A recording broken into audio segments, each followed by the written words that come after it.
नमस्कार विद्यार्थी मित्रांनो.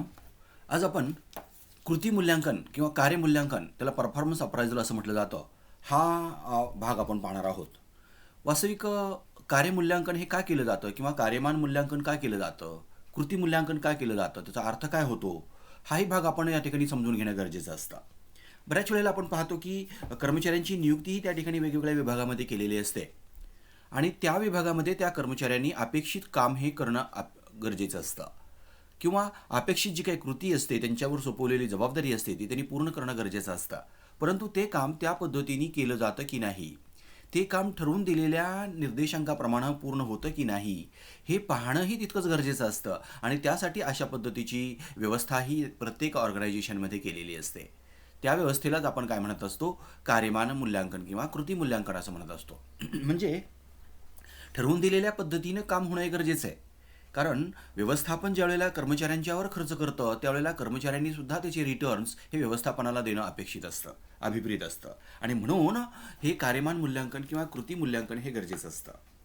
मनुष्यबळ व्यवस्थापनामध्ये ह्या कार्यमान मूल्यांकनास अतिशय महत्त्वाचं स्थान प्राप्त झालेलं आहे. या कार्यमान मूल्यांकनामुळं कर्मचाऱ्यांची बलस्थानं आणि दुर्बल स्थानं ही व्यवस्थापनाला समजू शकतात आणि त्यामुळं कर्मचारी विकासाची योजना ही या ठिकाणी व्यवस्थापकाला किंवा व्यवस्थापनाला अधिक अचूकपणे आखता येते.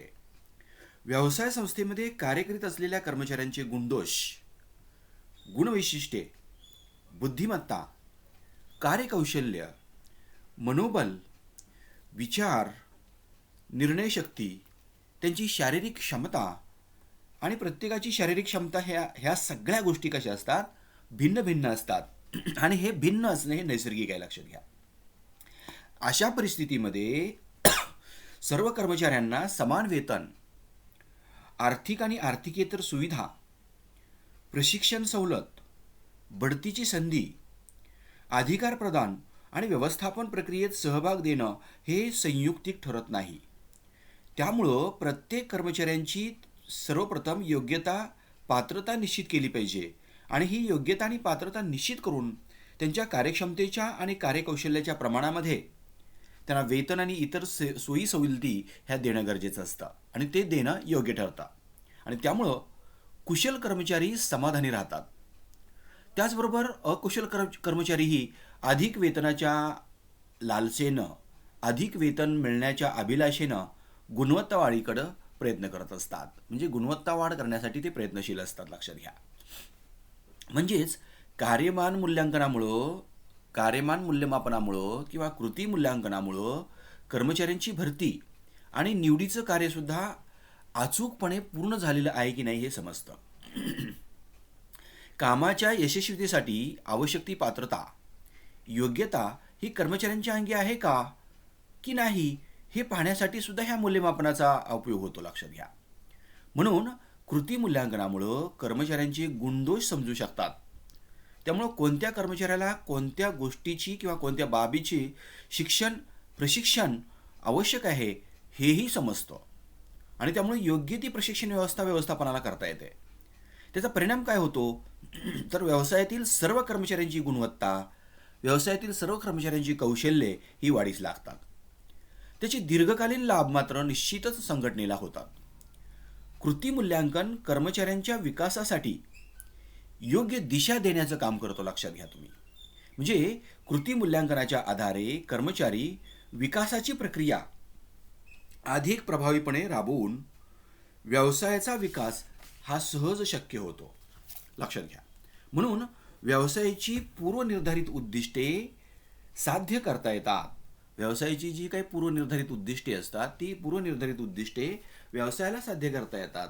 म्हणजेच थोडक्यामध्ये आपण समजून घेतलं पाहिजे की कार्यमान मूल्यांकनामुळं योग्य व्यक्ती योग्य कार्य, कार्यमान मूल्यांकनामुळं योग्य व्यक्ती योग्य कार्य या तत्वाचा अंगीकार करणं आणि त्याचे लाभ मिळवणं सहज शक्य होतं आणि म्हणून कार्यमान मूल्यांकन किंवा कृती मूल्यमापन हे अतिशय गरजेचं असतं, लक्षात घ्या. आता ह्या कार्यमान मूल्यमापनाची किंवा कृती मूल्यांकन किंवा मूल्यमापनाची आपण प्राथमिक माहिती पाहिल्यानंतर वेगवेगळ्या विचारवंतांनी व्याख्या दिलेल्या आहेत पहा. ह्या कार्यमान मूल्यांकनाच्या किंवा कृती मूल्यांकनाच्या त्या व्याख्याही आपण या ठिकाणी समजून घेतल्या पाहिजेत. पहिली जी व्याख्या या ठिकाणी तुमच्यासमोर मी मांडतो आहे ती म्हणजे स्कॉट, क्लॉथियर व स्प्रिगेल यांच्या मते कार्यपूर्तींच्या आवश्यकतांच्या अनुषंगानं, नीट लक्ष द्या, कार्यपूर्तीच्या आवश्यकतांच्या अनुषंगाने कर्मचाऱ्यांचे कार्य याबाबतच्या कार्यमानाचे मूल्यांकन करण्याची प्रक्रिया म्हणजेच कार्यमान मूल्यांकन होय. म्हणजे कार्यपूर्तीची आवश्यकता आणि त्याच्या अनुषंगानं कर्मचाऱ्यांचं कार्य हे होतं की नाही याबाबत त्यांच्या कामाचं मूल्यमापन करण्याची प्रक्रिया म्हणजेच कार्यमूल्यांकन होय.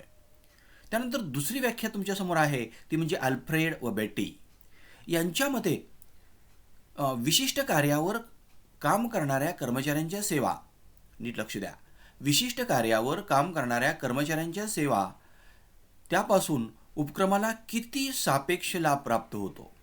म्हणजे कर्मचारी जी सेवा प्रोव्हाइड करत असतात त्या सेवेपासून त्या ठिकाणी किती लाभ प्राप्त होतो, सापेक्ष लाभ प्राप्त होतो याचं मूल्यांकन करणं किंवा त्याचं मूल्यमापन करणं म्हणजेच कृती मूल्यांकन होय. ही जी व्याख्या आहे ही अल्फ्रेड आणि ब्रेट्टी यांनी दिलेली आहे. पहा, त्यानंतर पुढची व्याख्या आपण समजून घ्यायची आहे डेल. अतिशय प्रसिद्ध विचारवंत आहेत, लक्षात घ्या. डेल यांच्यामध्ये कार्यसंघटनेतील समूह सदस्यांची व्यक्तिमत्वे, योगदान व शक्यतांच्या मूल्यांकनासाठी वापरलेल्या सर्व औपचारिक पद्धतींना कृती मूल्यांकन म्हणतात. कर्मचाऱ्यांच्या बाबत अचूक वस्तुनिष्ठ निर्णय घेण्यासाठी माहिती संकलनाची ती एक स्वतंत्र प्रक्रिया असते, तसेच ती सतत चालणारी प्रक्रिया असते, लक्षात घ्या. ही जी व्याख्या दिलेली आहे ती कोणी दिलेली आहे? डेल यांनी दिलेली आहे. त्यानंतर पुढची व्याख्या आपण समजून घ्यायची आहे एडविन यांच्या मते पद्धतशीर, वेळोवेळी आणि मानवाला शक्य असेल तितक्या निष्पक्षपातीपणे कर्मचाऱ्यांच्या चालू कार्यातील कौशल्याची व कार्यपूर्तीची अधिक चांगल्या प्रकारे करण्याविषयी त्यांच्या अंगी असलेल्या शक्यतांचे मूल्यांकन म्हणजेच कृती मूल्यांकन होय. म्हणजे पद्धतशीरपणे, वेळोवेळी आणि शक्य असेल तेवढ्या निपक्षपातीपणे, लक्षात घ्या, ह्या तीन गोष्टी अतिशय महत्त्वाच्या आहेत. जे मूल्यांकन करायचं असतं ते मूल्यांकन कसं झालं पाहिजे? पद्धतशीर झालं पाहिजे. ते मूल्यांकन कोणत्या वेळेला झालं पाहिजे? तर फ्रिक्वेंटली, वेळोवेळी ते झालं पाहिजे. आणि त्याचबरोबर मानवाला शक्य असेल तितक्या म्हणजे निपक्षपातीपणा त्या ठिकाणी असणं गरजेचं असतं. आणि त्यामुळं कर्मचाऱ्यांच्या चालू कामामधले कौशल्याची आणि कार्यपूर्ती ही अधिक चांगल्या प्रकारे करता यावी यासाठी त्याच्या अंगी असलेल्या शक्यतांचं मूल्यांकन करणं म्हणजेच कृती मूल्यांकन होय. ही व्याख्या दिलेली आहे एडविन यांनी, लक्षात घ्या.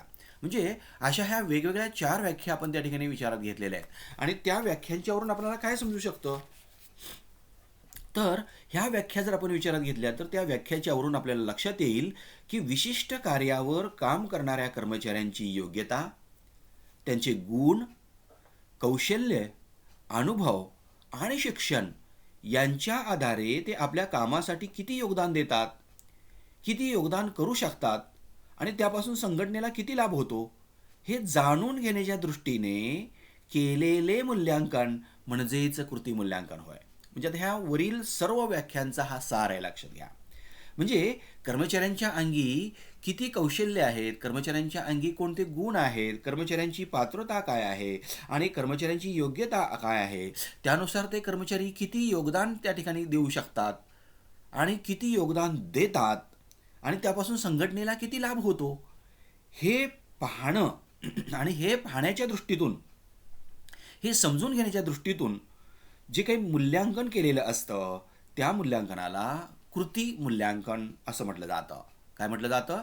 कृती मूल्यांकन असं म्हटलं जातं किंवा कार्यमान मूल्यांकन असंही म्हटलं जातं किंवा कार्यमान मूल्यमापन असंही म्हटलं जातं. म्हणजे ह्या वेगवेगळ्या व्याख्यांच्यावरून आपणाला कार्यमूल्यांकन किंवा कृती मूल्यांकनाचा अर्थ लक्षात आलेला असेल.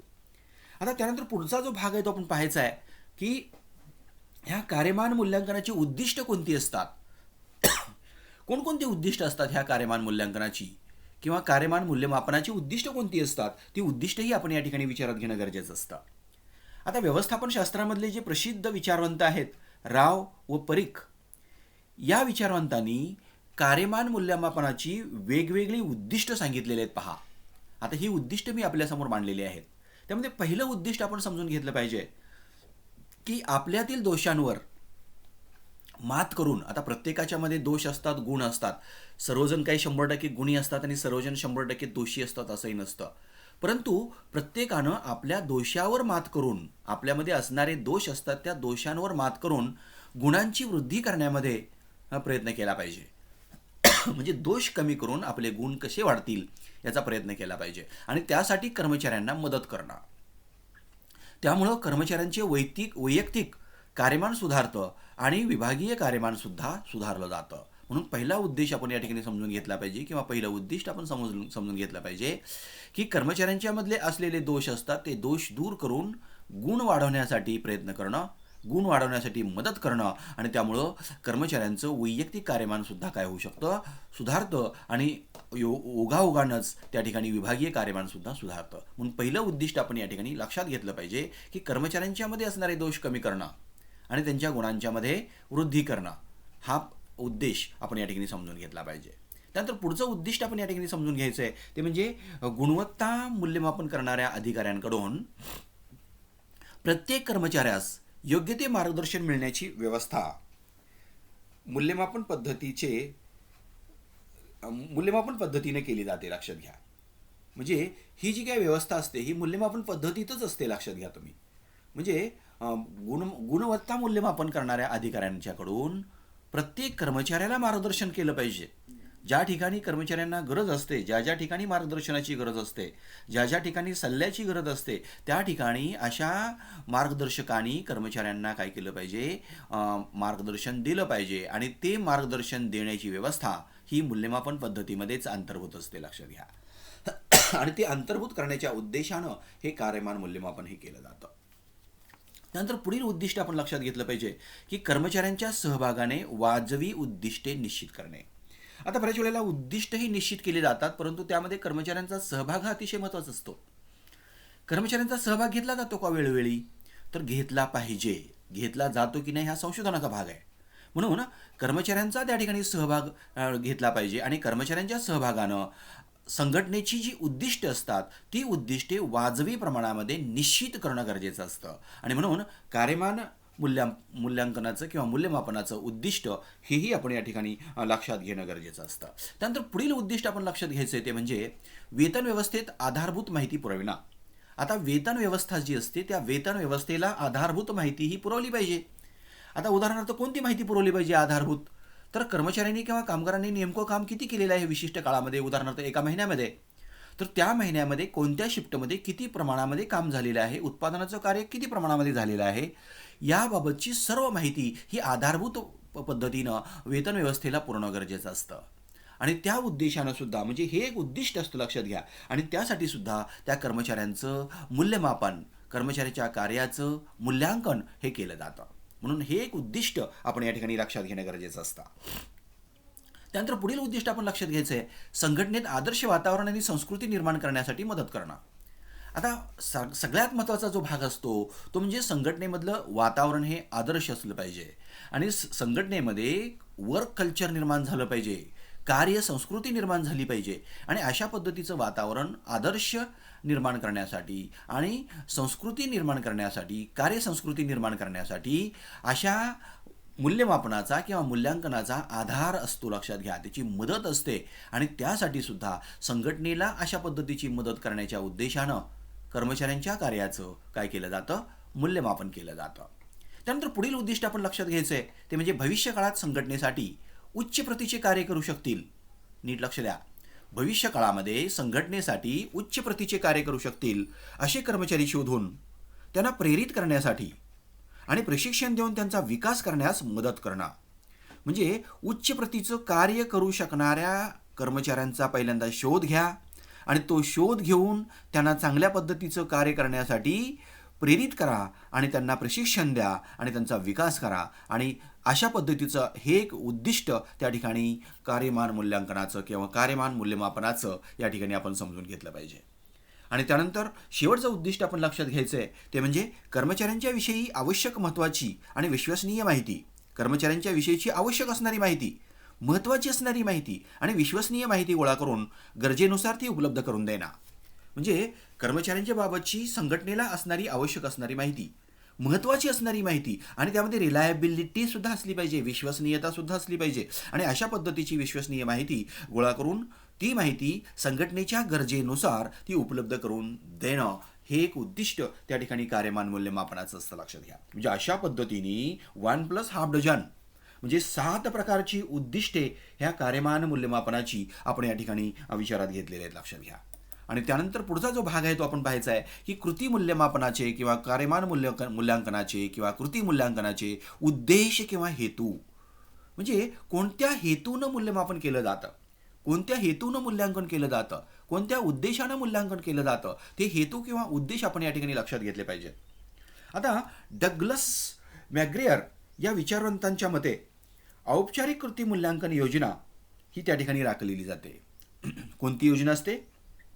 औपचारिक कृती मूल्यांकन योजना ही आखली जाते आणि ही योजना प्रमुख 3 गरजांच्या पूर्ततेसाठी आखली जाते. ही कृती मूल्यांकनाची योजना ही का आखली जाते तर वेगवेगळ्या प्रकारच्या 3 गरजा असतात, त्या गरजा त्यांची पूर्तता करण्यासाठी ती आखली जाते. मग त्या गरजा कोणत्या आहेत? तर पहिली गरज आपण लक्षात घेतली पाहिजे की वेतनवाढ, बदली, पदोन्नती, सेवामुक्ती इत्यादी विषयी अचूक निर्णय घेणं. म्हणजे कर्मचाऱ्यांना वेतनवाढसुद्धा दिली पाहिजे, कर्मचाऱ्यांची आवश्यकतेनुसार बदलीसुद्धा केली पाहिजे, कर्मचाऱ्यांनी काम व्यवस्थित जर केलं नाही तर त्यांची पदोन्नतीसुद्धा केली पाहिजे. म्हणजे अशा पद्धतीनं ह्या सर्व गोष्टी करण्यासाठी आणि त्याचबरोबर त्यांची सेवामुक्ती, विशिष्ट वयोमान परत्वे किंवा नियत वयोमानानुसार त्या ठिकाणी कर्मचाऱ्यांना सेवामुक्तसुद्धा केलं पाहिजे आणि यासाठी अचूक निर्णय घेणं गरजेचं असतं. म्हणजे वेतनवाढीबाबत असेल, बदलीबाबत असेल, पदोन्नतीबाबत असेल किंवा सेवामुक्तीबाबत असेल, हे असे अचूक निर्णय घेण्याच्या उद्देशानं कृती मूल्यांकन हे केलं जातं. त्याचबरोबर पुढचा उद्देश आपण समजून घेतला पाहिजे की कर्मचाऱ्यांना त्यांच्या कार्यपद्धतीविषयी माहिती देणं, कर्मचाऱ्यांना त्यांच्या कार्यपद्धतीविषयी माहिती दिली पाहिजे. तसेच त्यांचे वर्तन, दृष्टिकोन, कौशल्य व कार्यज्ञान इत्यादीमधील योग्य बदलाबाबत मार्गदर्शन केलं पाहिजे. म्हणजे कर्मचाऱ्यांच्या वर्तनामध्ये सुद्धा बदल होणं गरजेचं असतं. कर्मचाऱ्यांचा दृष्टिकोन, कामाकडं पाहण्याचा दृष्टिकोन असेल, विभागाकडं पाहण्याचा दृष्टिकोन असेल, आपल्या सहकाऱ्यांच्याकडं पाहण्याचा दृष्टिकोन असेल, आस्थापनाकडं पाहण्याचा दृष्टिकोन असेल, इतरांच्याकडं पाहण्याचा दृष्टिकोन असेल, त्यामध्ये सुद्धा योग्य ते बदल होणं अपेक्षित असतं. त्याचबरोबर त्यांच्या अंगी असणारी कौशल्य, त्यांच्या कौशल्यामध्ये सुद्धा त्या ठिकाणी वेळमान परत्वे त्या ठिकाणी बदल होणं हे अपेक्षित असतं आणि त्याचबरोबर त्यांच्या कामाच्या ज्ञानामध्ये सुद्धा बदल होणं गरजेचं असतं आणि त्याबाबत वेळोवेळी मार्गदर्शन करण्याच्या उद्देशानं हे कृती मूल्यांकन हे केलं जातं. त्यानंतर पुढचा तिसरा उद्देश आपण समजून घेतला पाहिजे की कर्मचाऱ्यांना योग्य मार्गदर्शन व समुपदेशन करणं. आता कर्मचाऱ्यांना सुद्धा त्या ठिकाणी योग्य पद्धतीचं मार्गदर्शन केलं पाहिजे, समुपदेशन केलं पाहिजे त्या ठिकाणी आणि त्यानुसार कर्मचाऱ्यांच्यामध्ये अशा पद्धतीचं परिवर्तन घडवणं अपेक्षित असतं. त्यानंतर पुढचा उद्देश आपण समजून घेतला पाहिजे की कर्मचाऱ्यांची कार्यक्षमता, कार्यकुशलता उंचावणं. कर्मचाऱ्यांची कार्यक्षमता असते त्याच्यामध्ये सुद्धा वाढ झाली पाहिजे, कार्यकुशलतासुद्धा त्या ठिकाणी वाढली पाहिजे, म्हणजे त्यांच्यामध्ये उंचावली पाहिजे आणि हाही उद्देश किंवा हाही हेतू हा कृतिमान मूल्यांकनाचा असतो, लक्षात घ्या. म्हणजे कृती मूल्यमापनाचा किंवा कृती मूल्यांकनाचा उद्देश हा असू शकतो. म्हणजे ज्या ज्या ठिकाणी आवश्यकता असेल त्या ठिकाणी कर्मचाऱ्यांना मार्गदर्शन केलं जातं आणि त्यांची कार्यक्षमता वाढवली जाते आणि त्याचबरोबर त्यांची कार्यकुशलता हीही त्या ठिकाणी आवश्यकतेनुसार मार्गदर्शन करून त्या ठिकाणी उंचावण्याचा प्रयत्न केला जातो आणि या उद्देशानं किंवा या हेतूनं हे कृती मूल्यांकनाचं काम हे केलं जातं. त्यानंतर कर्मचाऱ्यांच्या क्षमता, कौशल्य विकसित करण्याच्या दृष्टीतून शक्यतांचा अंदाज करणं. आता कर्मचाऱ्यांच्या अंगी जी काही कौशल्य असतात, क्षमता असतात, त्या विकसित होणं गरजेचं असतं आणि त्या विकसित किती प्रमाणापर्यंत होतात याची शक्यतासुद्धा त्या ठिकाणी आपण विचारात घेतली पाहिजे आणि त्या शक्यतेचा अंदाज करण्यासाठी सुद्धा अशा पद्धतीचं कृती मूल्यांकन हे केलं जातं. म्हणून हा एक हेतू हा कृती मूल्यांकनाचा आपण समजून घेतला पाहिजे. त्याचबरोबर कोणत्या कर्मचाऱ्यास कोणत्या बाबीचे, कोणत्या घटकाचे प्रशिक्षण आवश्यक आहे. बऱ्याच वेळेला कर्मचाऱ्यांच्या प्रकारानुसार प्रशिक्षण हे गरजेचं असतं. काही कर्मचारी अनुभवी असतील, काही उच्च शिक्षित असतील, काही प्रशिक्षित असतील, काही निष्ठावंत असतील, अनेक प्रकारचे कर्मचारी आपल्याला पाहायला मिळतात आणि त्यांच्या प्रकारानुसार त्यांना त्या ठिकाणी प्रशिक्षणाची गरज असते, लक्षात घ्या. मग कोणत्या कर्मचाऱ्याला कोणत्या घटकाचं प्रशिक्षण गरजेचं आहे हे निश्चित करण्यासाठी आणि त्याचबरोबर प्रशिक्षण कार्यक्रमाची आखणी करण्यासाठी अशा पद्धतीचं कृती मूल्यांकन हे केलं जातं. त्याचबरोबर पुढचा उद्देश आपण समजून घेतला पाहिजे की कर्मचाऱ्यांचा सर्वोच्च विकास साधणं. आता कर्मचाऱ्यांचा विकास म्हणजे विभागाचा विभागाचा विकास म्हणजेच पर्यायानं आपल्या संघटनेचा विकास असतो, व्यवसाय संघटनेचा विकास असतो. म्हणून कर्मचाऱ्यांचा सर्वोच्च विकास साधणं हा एक उद्देश किंवा हा एक हेतू हा कृती मूल्यांकनाचा आपण समजून घेणं गरजेचं असतं. कर्मचाऱ्यांचा विकास हा सर्वोच्च प्रतीचा असला पाहिजे. लक्षात घ्या, सर्वोच्च म्हणजे top most development should be there. लक्षात घ्या तुम्ही. आणि अशा पद्धतीचा विकास करण्यासाठी सुद्धा कृती मूल्यांकनाचा हेतू आपण समजून घेतला पाहिजे. त्याचबरोबर पुढचा हेतू आपण समजून घेतला पाहिजे की प्रभावी मनुष्यबळ व्यवस्थापनासाठी आवश्यक माहिती आणि आकडेवारीचे संकलन करणं. आता मनुष्यबळ व्यवस्थापन जर प्रभावी व्हावं असं वाटत असेल तर संपूर्ण डाटा त्या ठिकाणी मनुष्यबळ व्यवस्थापनाकडे असला पाहिजे. माहिती आणि आकडेवारी त्या ठिकाणी उपलब्ध असली पाहिजे. आणि ती माहिती आणि आकडेवारी कशी असली पाहिजे? अद्ययावत असली पाहिजे, ती डिसेंट असली पाहिजे. लक्षात घ्या तुम्ही, ती अलीकडील माहिती असली पाहिजे. Current information should be there. लक्षात घ्या तुम्ही. आणि म्हणून अशा पद्धतीची माहिती आणि आकडेवारी, ह्या माहिती आणि आकडेवारीचं संकलन करणं हा एक उद्देश त्या ठिकाणी ह्या कृतिमान मूल्यमापनाचा आपल्याला समजून घेणं गरजेचं आहे. त्यानंतर पुढचा उद्देश आपण समजून घ्यायचा आहे मजुरी व वेतन प्रशासनाची कार्यक्षमता वाढविणं. आता बऱ्याच वेळेला मजुरी आणि वेतन प्रशासन हे कार्यक्षम असणं गरजेचं असतं. हिची कार्यक्षमता कधी वाढली असं समजू शकाल तुम्ही? तर ज्या वेळेला अशा पद्धतीचं वेतन प्रशासन हे अचूक पद्धतीनं वेतनाचं काम करत असेल, वेतन कॅल्क्युलेट करण्याचं काम करत असेल, वेतन अदा करण्याचं काम करत असेल, वेतन निर्धारित करण्याचं काम करत असेल, वेतन निश्चित करण्याचं काम करत असेल, तर त्यावेळेला अशा पद्धतीचं वेतन प्रशासन हे प्रभावी आहे असं म्हटलं जातं, कार्यक्षम आहे असं म्हटलं जातं. आणि त्यासाठी सुद्धा या मजुरी व वेतन प्रशासनाची कार्यक्षमता वाढविणं हा एक उद्देश किंवा हेतू हा या ठिकाणी कृती मूल्यांकनाचा आपण समजून घेणं गरजेचं आहे. त्यानंतर पुढचा उद्देश आपण समजून घेतला पाहिजे की मजुरी म्हणजे कर्मचाऱ्यांना कार्यसमाधान देऊन कर्मचारी व्यवस्थापन संबंध घनिष्ठ करणे. आता कर्मचाऱ्यांना कार्यसमाधान मिळालं पाहिजे, त्याला जॉब सॅटिस्फॅक्शन असं म्हटलं जातं. कर्मचारी कधी समाधानी राहू शकतील? दोन गोष्टी आपण विचारात घ्यायच्या. कामाची परिस्थिती त्या ठिकाणी चांगली असली पाहिजे आणि त्याला दिलं जाणारं वेतन किंवा त्याला दिला जाणारा मोबदला तोही चांगला असला पाहिजे. या दोन गोष्टी जर त्या ठिकाणी असतील, म्हणजेच कर्मचाऱ्यांचा त्या ठिकाणी सर्व बाजूनं जर विचार केलेला असेल तर निश्चितच कर्मचारी काय असू शकतात? समाधानी राहू शकतात. आणि म्हणून कर्मचाऱ्यांना जॉब सॅटिस्फॅक्शन कधी मिळू शकेल? कार्यसमाधान कधी मिळू शकेल? तर या दोन गोष्टी जर त्या ठिकाणी प्रकर्षानं केल्या जात असतील तर निश्चितच कर्मचारी हे कार्यसमाधानी राहू शकतील. आणि त्यामुळं कर्मचारी आणि व्यवस्थापन यांचे संबंध सुद्धा त्या ठिकाणी दृढ होऊ शकतात, घनिष्ठ होऊ शकतात. आणि हा एक उद्देश किंवा हेतू या ठिकाणी कार्यमूल्यमापनाचा आपण समजून घेणं गरजेचं आहे. त्यानंतर पुढचा उद्देश आपण समजून घ्यायचा आहे की अपात्र, अकार्यक्षम, नीट लक्ष द्या, अपात्र, अकार्यक्षम, अप्रामाणिक, अकुशल कर्मचाऱ्यांचा शोध घेऊन त्यांच्यावर कडक कार्यवाही करणं. बऱ्याच वेळेला कर्मचाऱ्यांच्या मध्ये अशा पद्धतीचे कर्मचारी सुद्धा आपल्याला आढळून येतात. काही कर्मचारी अपात्र असतात, काही कर्मचारी अकार्यक्षम असतात, काही कर्मचारी ते स्वतःशी प्रामाणिक असतात की नाही मला माहिती नाही, परंतु ते अप्रामाणिक असतात. त्याचबरोबर अकुशल कर्मचारी असतात. तर असे कर्मचारी कोण आहेत? कोणकोणते कर्मचारी अशा ह्या वर्गामध्ये बसतात? त्यांचा पहिल्यांदा आपण काय केला पाहिजे? शोध घेतला पाहिजे. आणि तो शोध घेऊन त्यांच्यावर कडक कार्यवाही केली पाहिजे. आणि ही कार्यवाही करायची म्हणजे नेमकं काय करायचं आहे? तर त्यांना डिमोट केलं पाहिजे किंवा त्यांना फाईन पेनल्टी त्या ठिकाणी बसवली पाहिजे. म्हणजे अशा कर्मचाऱ्यांची पदावनती केली पाहिजे, डिमोशन आपण म्हणतो, किंवा त्यांना दंड आकारला पाहिजे. आणि यासाठी सुद्धा कृती मूल्यमापन किंवा कार्यमान मूल्यमापन हे करणं गरजेचं असतं. कार्यमूल्यमापन हेही तितकंच गरजेचं असतं.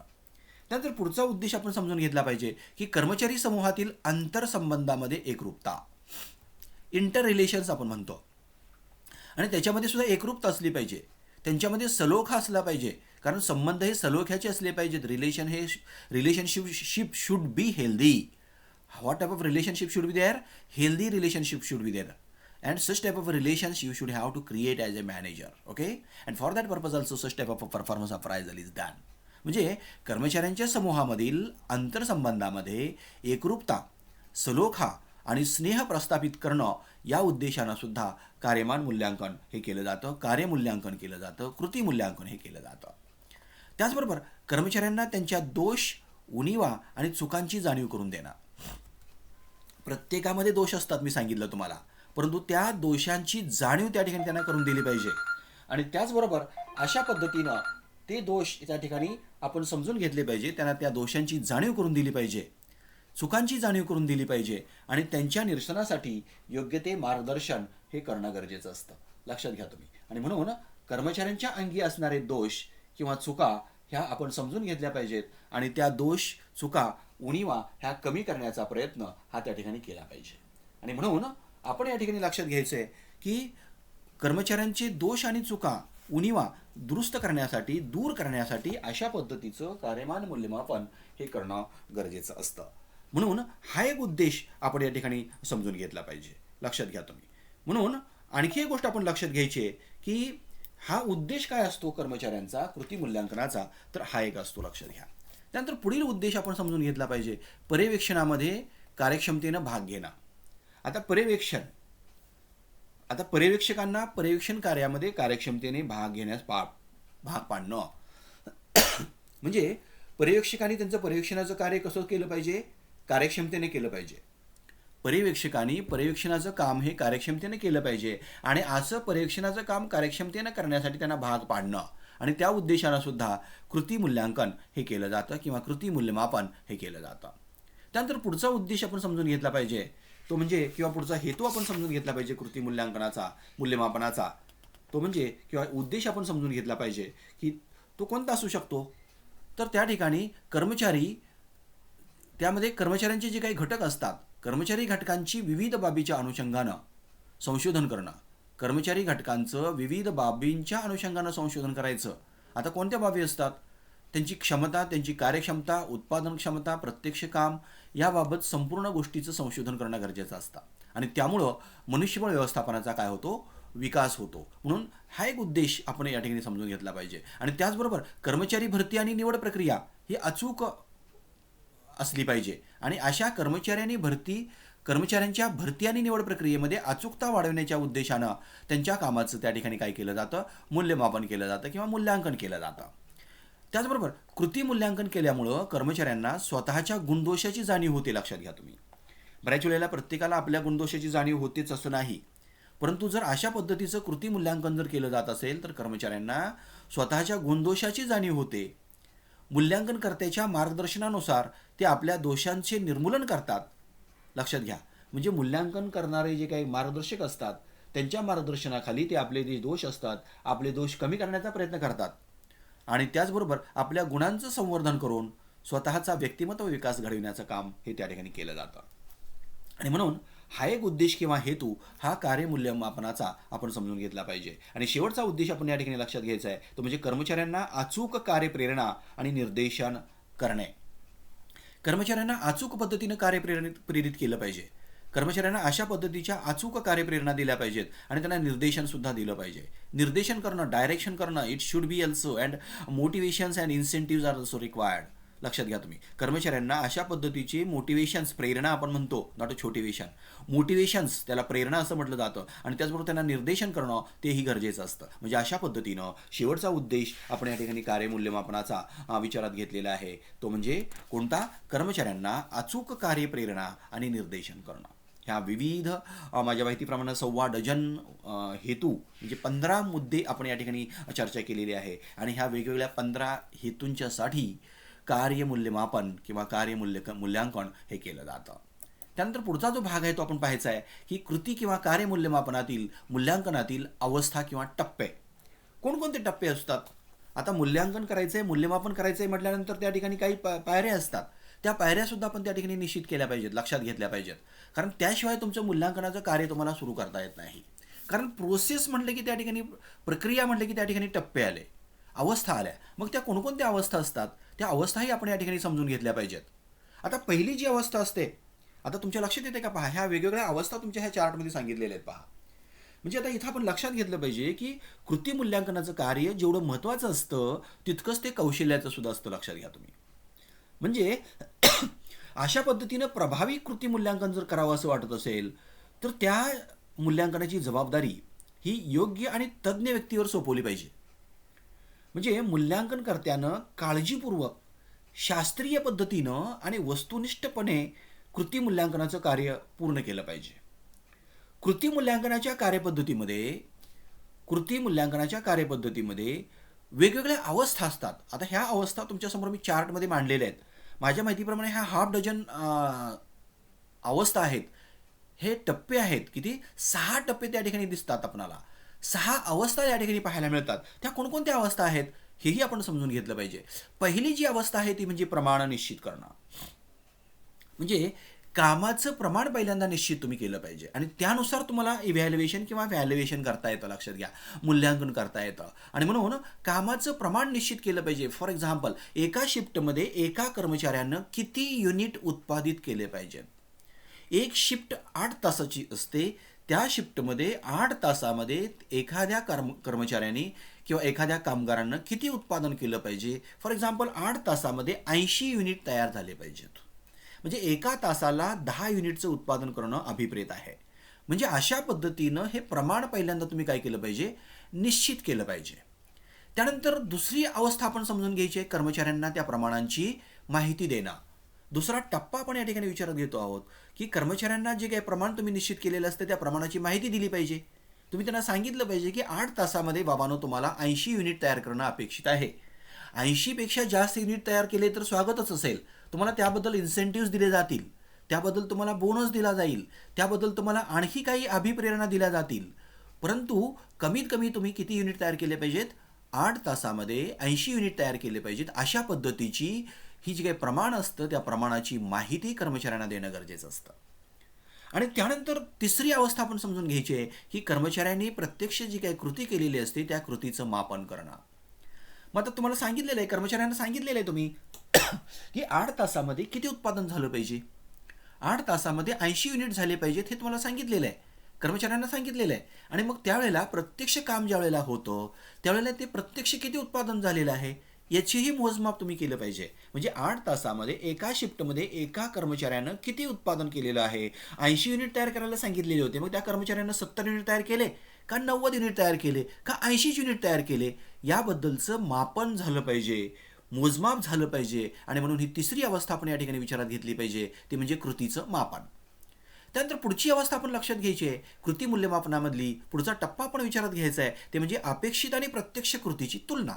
मी आत्ता सांगितलं की 80 युनिट तयार व्हायला पाहिजे होते. प्रत्यक्षामध्ये एखाद्या कर्मचाऱ्यानं 70 युनिट तयार केलेले असतील, दुसऱ्या कर्मचाऱ्यानं 80 युनिट तयार केलेले असतील आणि तिसऱ्या कर्मचाऱ्यानं 90 युनिट तयार केलेले असतील. मग इथं आपण काय केलं पाहिजे, तर अपेक्षित आणि प्रत्यक्ष या कृतींची तुम्ही काय केली पाहिजे, तुलना केली पाहिजे. म्हणजे अपेक्षित उत्पादन आणि प्रत्यक्ष उत्पादन याच्यामध्ये तुम्ही काय करू शकता, कंपॅरिझन करू शकता. लक्षात घ्या. आणि त्यानुसार तुम्हाला त्या ठिकाणी जे काही फरक असतो त्याला व्हेरिएशन असं म्हटलं जातं आणि आपल्या स्टँडर्ड कॉस्टिंगच्या भाषेमध्ये त्याला व्हरायन्स असं म्हटलं जातं. आणि मग हे अशा पद्धतीचे व्हेरिएशन्स, अशा पद्धतीचे फरक हे 3 प्रकारचे असतात.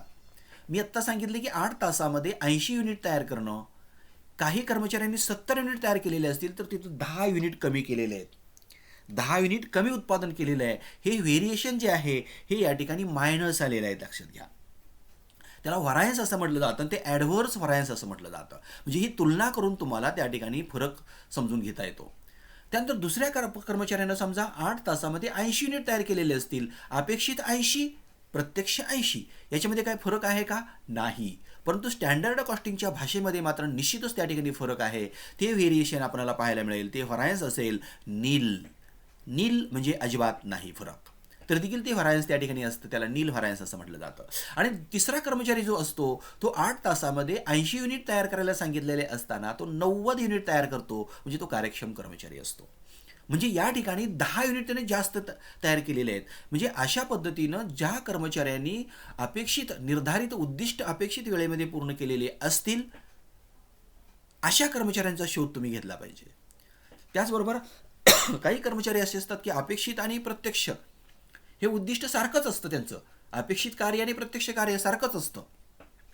आणि काही कर्मचारी हे असतात की अपेक्षित कार्यापेक्षा सुद्धा कमी कार्य केलेलं असतं.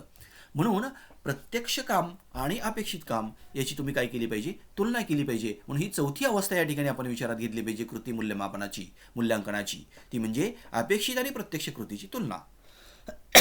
त्यानंतर कर्मचाऱ्यांच्या बरोबर विचारविनिमय करणं. आता त्या ठिकाणी व्हरायन्स जर पॉझिटिव्ह आलेलं असेल तरीसुद्धा त्याच्याबरोबर विचारविनिमय केला पाहिजे, कारण तुम्ही नक्की कशा पद्धतीने कार्यक्षमता वाढवलेली आहे. त्यामध्ये आणखी आपल्याला कशी वाढ करता येईल यासाठी त्या कर्मचाऱ्याच्या बरोबर विचारविनिमय केला पाहिजे, ज्यांनी बरोबर त्या ठिकाणी 80/80 म्हणजे इक्वल त्या ठिकाणी प्रोडक्शन केलेलं असतं, अशा कर्मचाऱ्यांचं उत्पादन वाढवण्यासाठी प्रयत्न केला पाहिजे. आणि ज्या कर्मचाऱ्याने 80च्या ऐवजी 70 युनिट तयार केलेले असतात त्या कर्मचाऱ्यांच्या बरोबर विचारविनिमय केला पाहिजे. आणि हे 70 युनिट का तयार झाले, 10 युनिट का कमी झाले, याबद्दल सुद्धा विचारविनिमय करणं गरजेचं असतं. म्हणून 5वी अवस्था किंवा 5वा टप्पा आपण त्या ठिकाणी विचारात घ्यायचा आहे, तो म्हणजे कर्मचाऱ्यांच्या बरोबर विचारविनिमय करणं. आणि हे विचारविनिमय झाल्यानंतर आपणाला काही गोष्टींची उपाय योजना करता येते आणि उपायात्मक कृती त्या ठिकाणी आपल्याला करता येते. आणि म्हणून शेवटची अवस्था कोणती असते, तर ज्या कर्मचाऱ्यांची उत्पादन क्षमता कमी असते, ज्या कर्मचाऱ्यांचे उत्पादन कमी झालेलं असतं, अशा कर्मचाऱ्यांच्या उत्पादन वाढीसाठी उपाययोजना सुचविता येतात. ज्या कर्मचाऱ्यांचे उत्पादनसुद्धा निर्धारित उद्दिष्टाबरोबर असतं, ते उत्पादन वाढवण्यासाठी प्रयत्न केला जातो आणि त्यासाठी उपाय योजले जातात. आणि ज्या कर्मचाऱ्यांचे उत्पादन हे निर्धारित उत्पादनापेक्षा जास्त असतं, तर त्या कर्मचाऱ्यांचे उत्पादन आणखी कसं वाढीस लागेल याच्यासाठी सुद्धा उपाय केले जातात. म्हणून हा 6वा भाग आपण विचारात घेतला पाहिजे, 6वा टप्पा आपण या ठिकाणी विचारात घेतला पाहिजे, तो म्हणजे उपायात्मक कृती. अशा पद्धतीनं कृती मूल्यांकनामध्ये ह्या वेगवेगळ्या 6 अवस्था किंवा 6 टप्पे असतात आणि त्या टप्प्यांचा सुद्धा आपण अभ्यास हा करणं गरजेचं असतं. आणि म्हणून हे 6 टप्पे कोणते असतात? पहिला, प्रमाण निश्चिती. दुसरा टप्पा, कर्मचाऱ्यांना प्रमाणाची माहिती देणं. तिसरा टप्पा, कृतीचे मापन करणं. चौथा, अपेक्षित व प्रत्यक्ष कृतीची तुलना करणं. 5वा टप्पा, कर्मचाऱ्यांच्या बरोबर विचारविनिमय करणं. आणि 6वा टप्पा, उपायात्मक कृती करणं. अशा पद्धतीनं कृती मूल्यांकनामध्ये ह्या वेगवेगळ्या हाफ डझन स्टेजेस असतात किंवा पायऱ्या असतात. हे 6 वेगवेगळे अवस्था असतात किंवा 6 टप्पे असतात. हे टप्पे आपण चांगल्या पद्धतीने समजून घेणं गरजेचं असतं. आणि याच ठिकाणी आजचा हा भाग संपला जातो. Thank you very much.